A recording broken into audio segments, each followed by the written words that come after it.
we all saw the riots that were happening, and they were dangerous, and there was a lot of property damage, and so on and so forth. Let me just stop right there and say, I don't think we all saw the same things, because only property damage in Huntsville was caused by the cops. Which side are you on? Which side are you on? In Montgomery right now, there are a couple of bills that it seems to me have like the rhetoric around them is dissonant.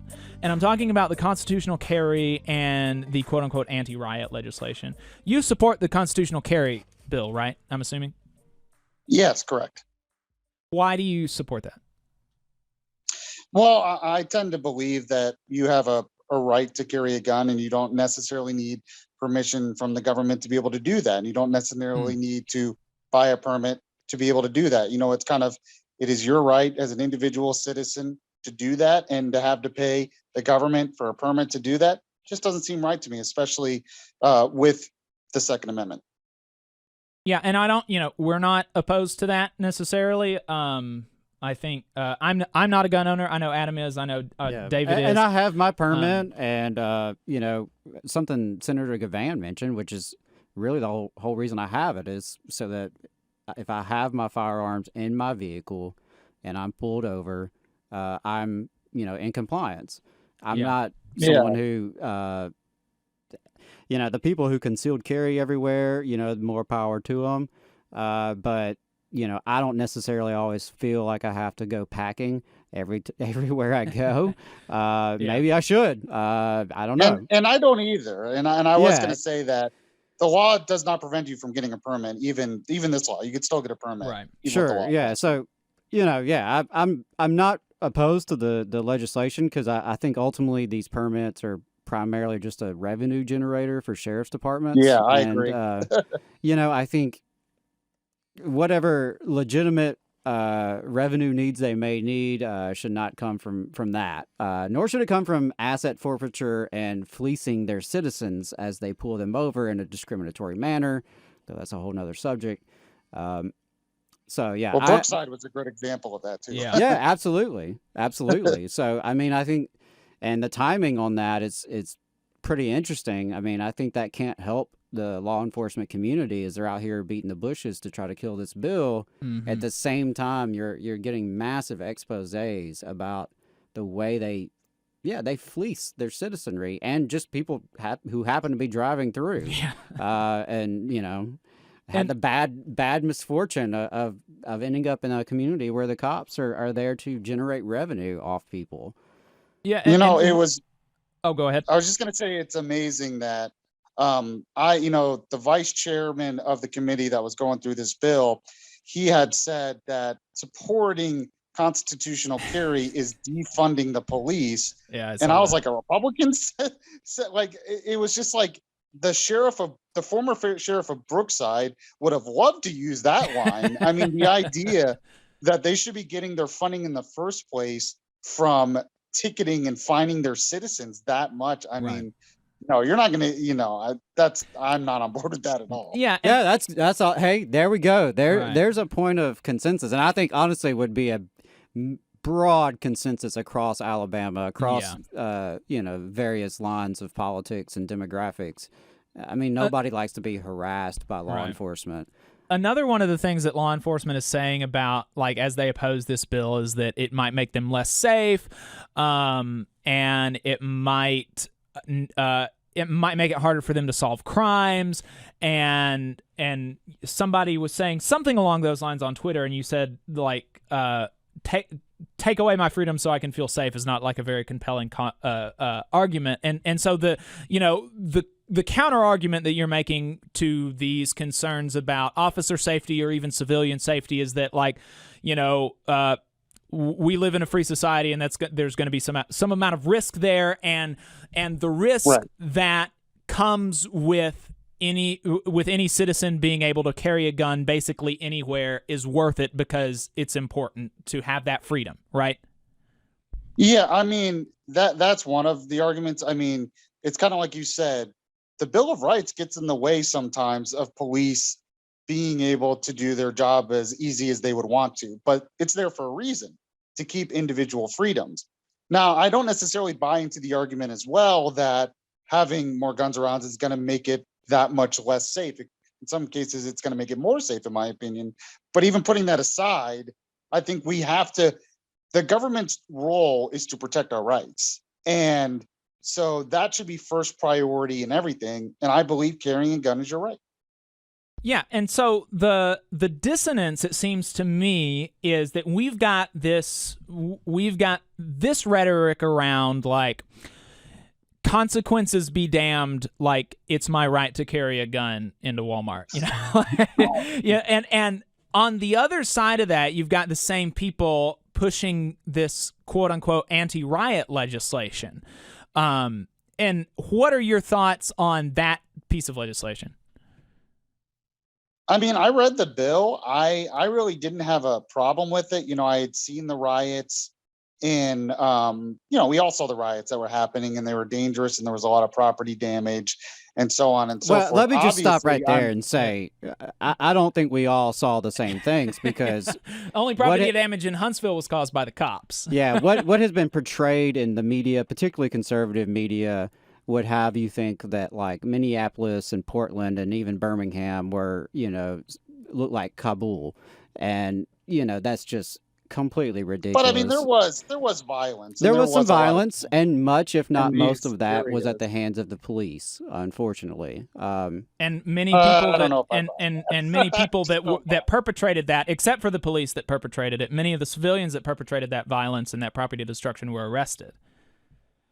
Oh yeah, yeah, and I totally understand that, and I know part of the riot bill is to hold them for longer because they feel like, you know, it's 24 hours, but it's so they can't just bail out and go back and do what they were doing. It gives some time to clean things up. I mean, Well, right. you So know, I've seen areas where some of the riots were, and it was pretty devastating. And even though the majority of people, like you said, were peaceful protesters, you still had a pretty large segment in some of these inner cities that were pretty violent.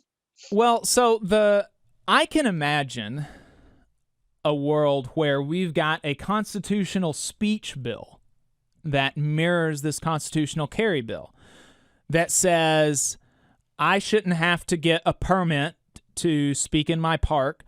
In fact, the government ought not have any authority to tell me when and where and how and for how long and how loudly I should speak. The government shouldn't have the authority to issue injunctions against picketing workers who are striking, because our First Amendment rights are that important. And in fact, it's illegitimate that permits and these injunctions have taken place at all. That's all illegitimate and unconstitutional, but we want to fix that and have a constitutional speech bill and get rid of all of this stuff and say that it's your right to speak, and that's that. And of course, just like with this constitutional carry bill, you can't shoot somebody. You know, it's still illegal to kill someone. It's still illegal to shoot someone. And with a constitutional speech bill, it would be still illegal to hurt somebody or damage property in a riot. Why, instead of seeing something like that, why is it that we're seeing while we're seeing an effort to increase freedoms and liberties with respect to gun ownership, we're seeing an effort to decrease liberties with respect to speech and assembly? Well, I will say this. In terms of speech, I am definitely more of a free speech purist than maybe even some on my side. Now, that being said, one, there is a difference between public and private property. So we have to make sure those things are different. If it's private property, they have a right to control some of what's going on in their property. Now, public property, I get what you're saying to a certain extent, but obviously if you're having a group of people do something in a certain public area that is interfering with what that public area is meant to be or meant to do, then I think you do have a problem where you have to limit things, so on and so forth. Now, an example of that is technically a road is public property, but I don't think we should just have protests in a road that are blocking traffic, because obviously the road is meant for travel. And in a park, Wait, you know, if I'm didn't in a I park hear with you my on the friend and I- radio like today supporting the Canadian truckers, even though you don't generally like talking about workers? So actually, I had mentioned that I didn't support a lot of their tactics, and I had actually said on my Okay. show that I don't like the tactics of blocking traffic and stuff. Now, some truckers, it wasn't blocking traffic, but the ones that were blocking traffic, yeah, I was not a big fan of those tactics. But I also think overall, my point on that was, what did the government expect? Did they really expect 100% compliance on this? And I think the vaccine mandate in and of itself of Canada is completely unnecessary, and they're just asking for trouble. But in terms of the tactics of some of the truckers and blocking roads and traffic, no, I'm completely against that. And I had mentioned too that, it's just like BLM. BLM had done some of that in the past, and some other groups had, and I was against it then. So to be consistent, yeah. But I do think there is something when you're talking about assembly. Like if I'm with my friends in a park and I say something that might be offensive, I don't think the government should come arrest me. But you're talking about a group of people that are getting in the way of the use of the park being a park, then yeah, I think we do need some laws to kind of control that a little bit.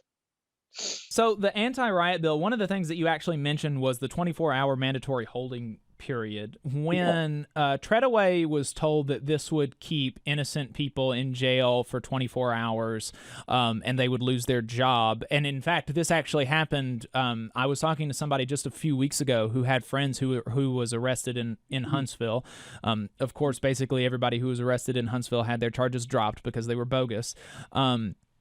They lost their jobs, even without this mandatory holding period. They were not able to make a shift, and so they lost their job. A 24-hour mandatory holding period is going to hold innocent people in prison for 24 hours. They're going to lose their jobs and then by virtue of that potentially lose their housing and all these sorts of things. And be a significant safety risk, because the jails across the state of Alabama can be quite dangerous. And unfortunately, we see this all the time. We saw it just in the past month in Huntsville, where there have been multiple deaths in these jails, not prison, but jails where folks would be held for 24 hours. And in the public hearing, he said when confronted with this information, he said that's one of the reasons that I put this mandatory holding time in the bill. All those people got their charges dropped. And you mentioned that as a particular thing that you supported. Why is that? How is that, as somebody who said they were a free speech purist?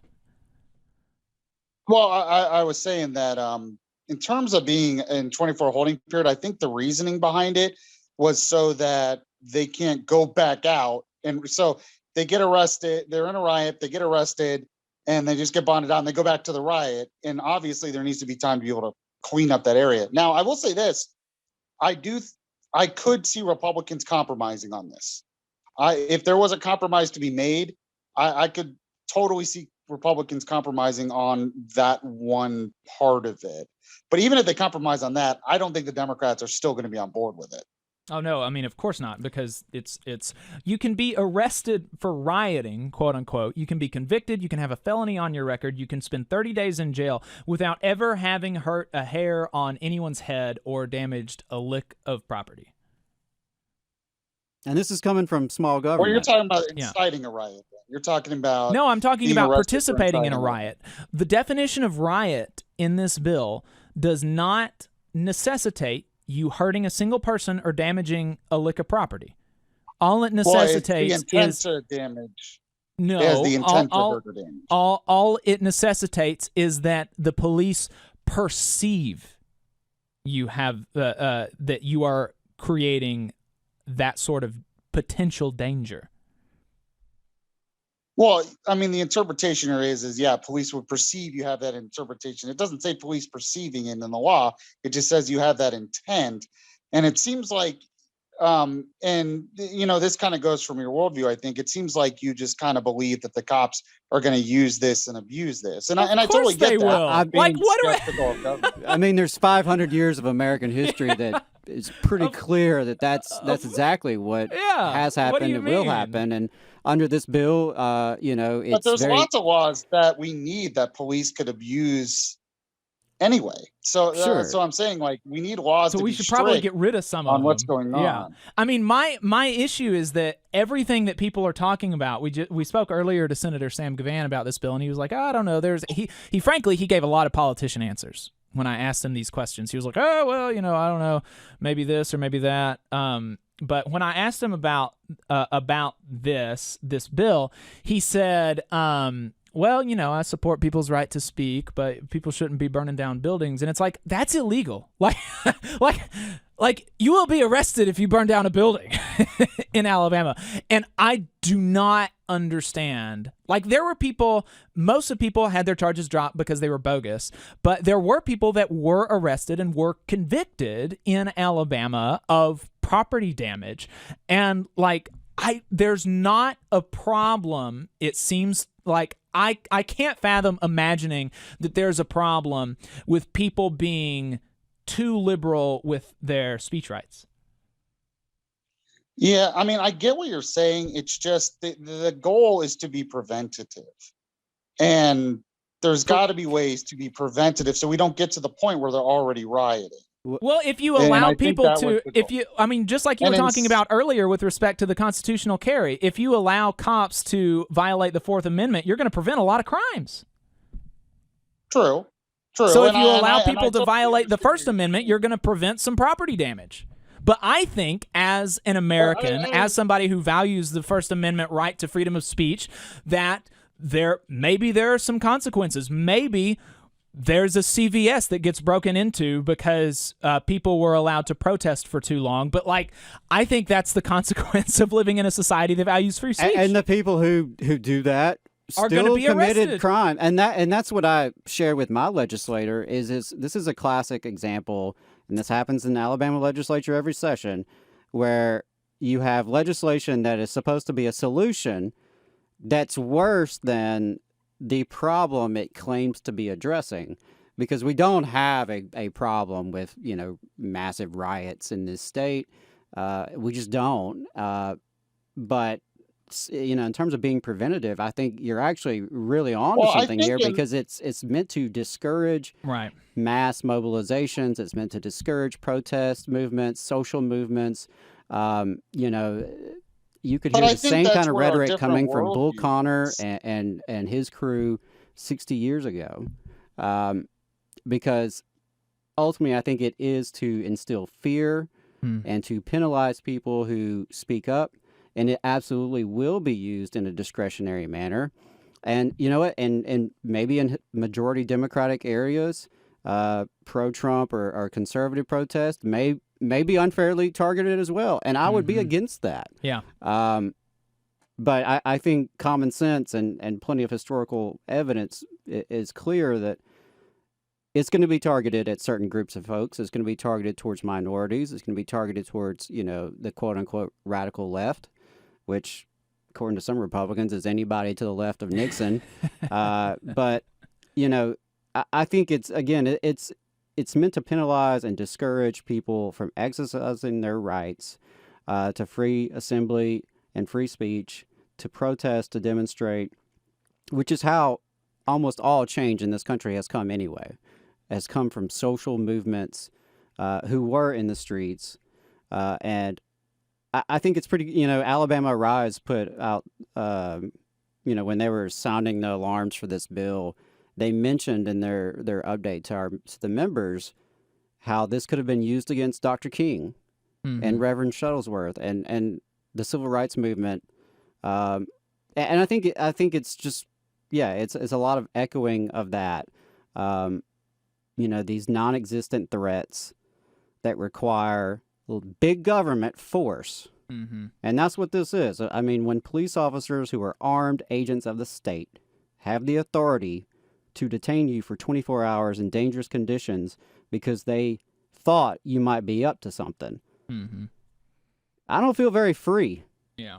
I don't feel like I have, you know, a lot of freedom to exercise my free speech and free assembly in a so-called free country. It's just very disturbing, and I think it's a dangerous trend that we're seeing across the country of criminalizing protest and criminalizing dissent, which is a reflection, I think, of the legitimate fears that some folks have when they do see large, diverse crowds of people standing up for social justice. I think it scares them. I think it scares them for the future. It scares them that, hey, maybe they're in the minority now. Maybe the people are changing. and I think they're using the force of the state to discourage that. Well, I think you're kind of assuming the worst intentions of people. And the basically where I disagree is there were some pretty bad riots and violence in 2020 and the summer of 2020. And I don't feel very free if I'm in a city where there's that kind of violence going on either. And there has to be a way to stop it. And it's not just, oh, I'm afraid of diversity or minorities. It's that kind of violence is dangerous and chaotic for the future of the country. And looking at a bill and the reading of this bill, I am not one that thinks the police in Huntsville or anywhere else are going to be abuse it. And I don't think it's anywhere similar to the peaceful civil rights movement of Martin Luther King. I think it's very extreme to compare one to the other. But I mean, it just goes to a different worldview and a different view we had of what happened on that summer, I think. Well, I mean, of course, that we conceded that there was property damage, and you conceded that people were arrested, and we are both aware that there are not riots by BLM right now. Like it was one point in history, and that.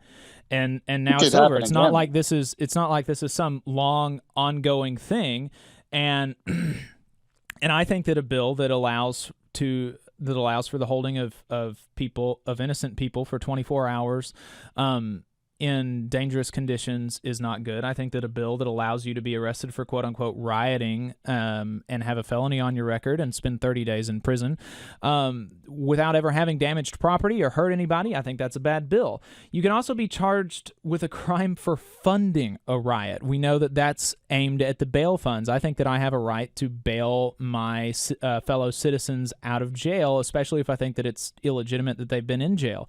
What do you think about that?